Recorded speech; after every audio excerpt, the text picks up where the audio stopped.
sont les fiches de révision. Alors peut-être que tu la connais, mais qu'en fait tu la fais pas, mais tu vas voir que c'est important de le faire. Parce qu'en fait, les fiches de révision, ça te permet de résumer l'essentiel d'un cours. Donc, une fiche de révision, elle doit être claire, bien organisée, avec un grand 1, un grand 2, un grand 3, des petits 1, des petits 2, des petits A, des petits B. Tu fais vraiment ton plan du cours. Je vais vous montrer la fiche de révision de mon fils. Donc là, c'était pour le français, pour l'autobiographie. Donc en haut, il a mis le titre, l'autobiographie. Et après, il a mis l'autobiographie selon Chateaubriand, grand 1. Et il a fait un résumé de l'autobiographie selon Chateaubriand en mettant des mots-clés. Ensuite, en second, il a mis l'autobiographie selon George Sand. Et il a expliqué ce qu'était l'autobiographie selon George Sand avec des mots-clés. Voilà, et etc. Donc, faire une fiche de révision, j'en suis consciente, ça va te prendre un peu de temps au départ. Mais ce temps-là que tu auras pris au départ, ce sera le temps que tu gagneras plus tard à réviser, puisque plus tard, tu n'auras pas à relire toutes tes notes, mais juste à relire ta fiche de révision.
Visualisation mentale.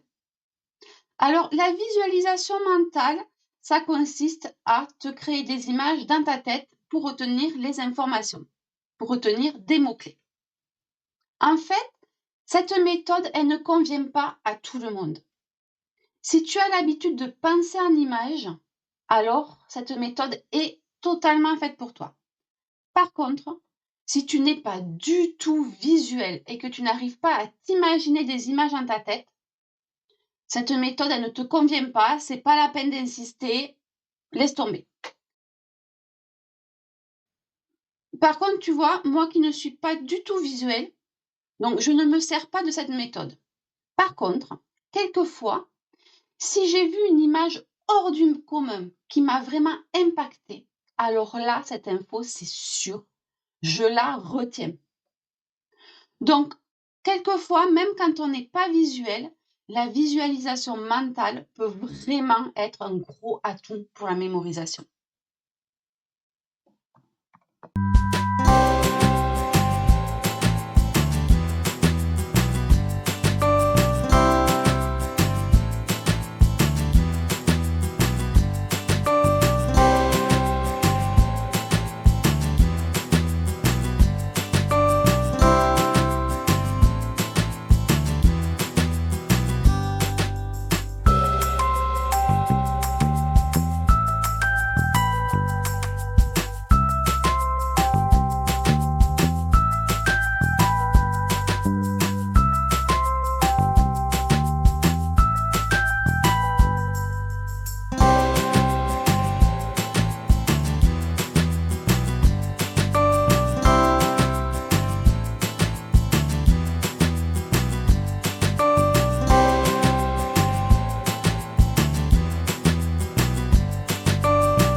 sketch-note.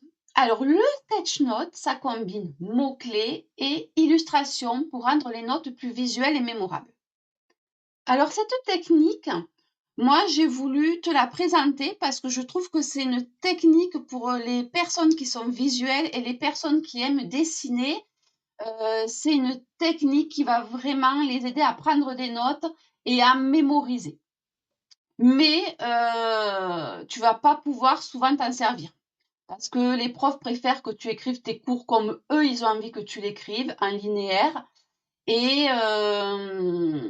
et en plus, oui, voilà, elle n'est pas faite pour tout le monde, hein. Il faut être visuel et savoir dessiner un minimum.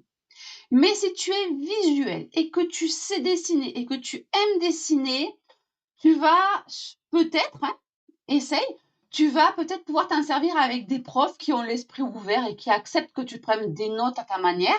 Tu vas pouvoir t'en servir aussi dans des conférences. Voilà, je te conseille d'essayer.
façon de mémoriser efficacement vos cours, c'est de vous créer une carte mentale.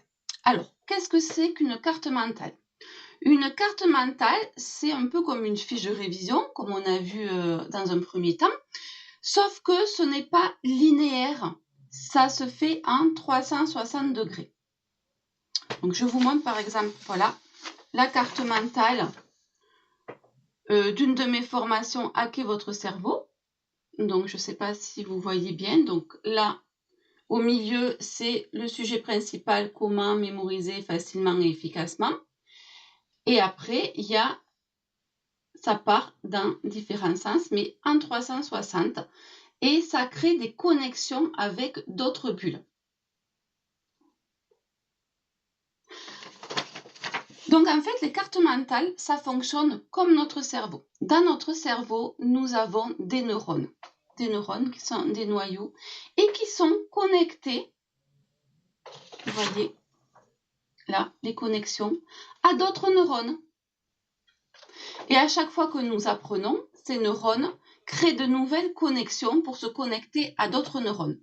C'est pour ça que les cartes mentales sont beaucoup plus faciles à comprendre par notre cerveau. Et du coup, pour nous, c'est beaucoup plus facile de mémoriser nos cours en faisant des cartes mentales qui fonctionnent comme nos neurones. Alors, comment créer une carte mentale concrètement? Donc, comme je vous ai montré, vous prenez le sujet principal que vous mettez ici. Comme par exemple, si on reprend l'histoire de le cours de l'autobiographie, on aurait mis autobiographie au milieu.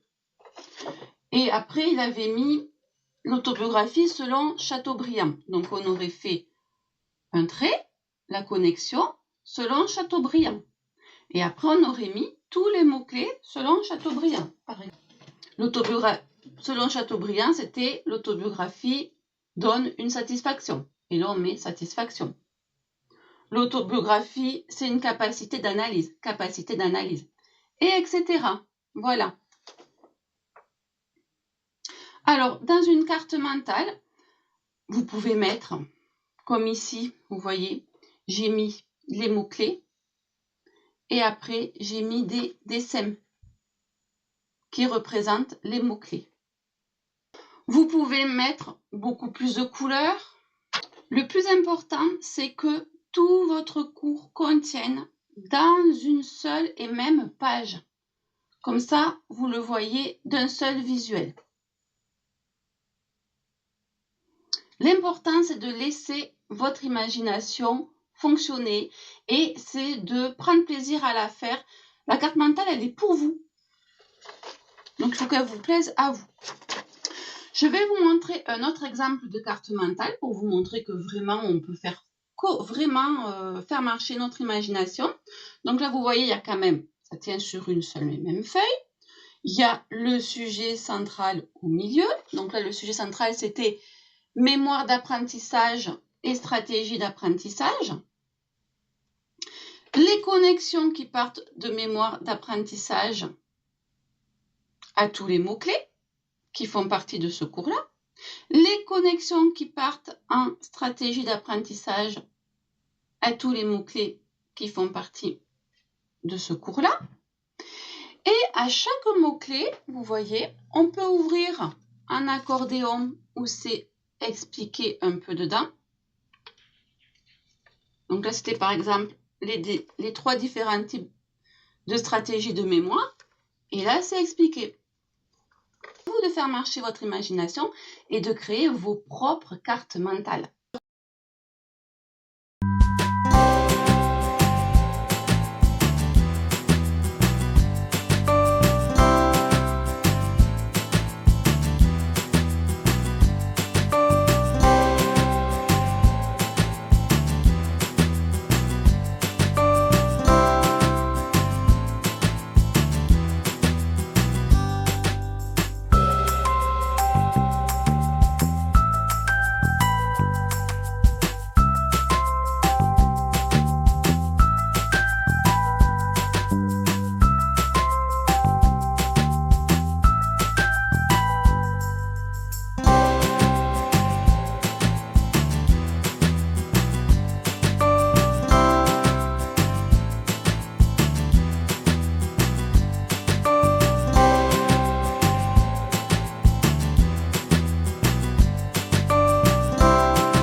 ce chapitre, tu as vu plusieurs méthodes pour mémoriser plus facilement. Donc, certaines vont fonctionner avec tout le monde. Donc, elles vont fonctionner pour toi aussi, à condition que tu te les appropries, forcément. Et certaines, comme la visualisation ou le sketch note, ne vont pas fonctionner avec tout le monde. En fait, ça fonctionne surtout avec ceux qui sont visuels. Donc, un conseil, teste toutes les différentes méthodes et garde celles qui te conviennent le mieux. En fait, c'est toi seul qui peux savoir ce qui fonctionne pour toi. Alors, vas-y, passe à l'action. Essaye, teste et garde les méthodes qui fonctionnent le mieux pour toi.